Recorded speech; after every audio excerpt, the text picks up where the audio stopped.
Happy Tariff Tuesday, everyone.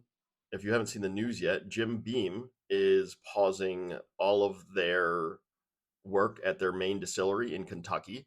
This is a result of the tariff and the trade war that's going on globally. Canada isn't buying, Europe is imposed their tariffs, though they've paused it for 6 months. And we're starting to see the real repercussions here.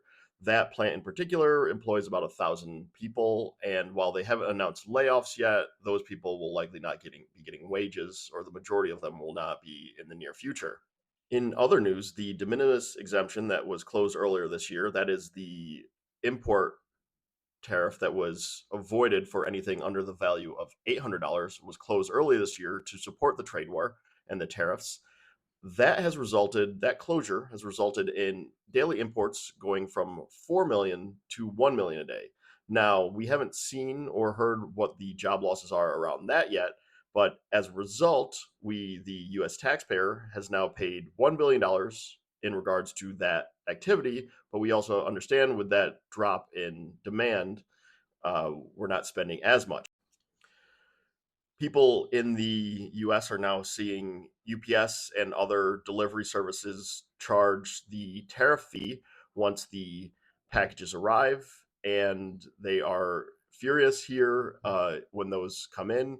It is a new world that we're living in as these tariffs are directly impacting the consumer.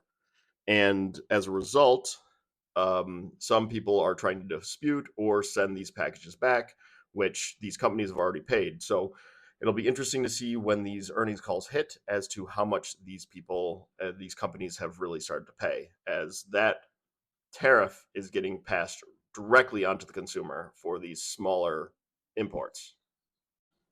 Now, the thing that I'm most curious to see is what's going to happen with that import drop, because going from 4 million a day to 1 million is a significant drop. What that will happen with staffing at these major companies, whether there'll be layoffs or just temporary pauses on who can work, is we'll have to wait and see there. But we should start to see that impact in early 2026, just like we saw with Jim Beam.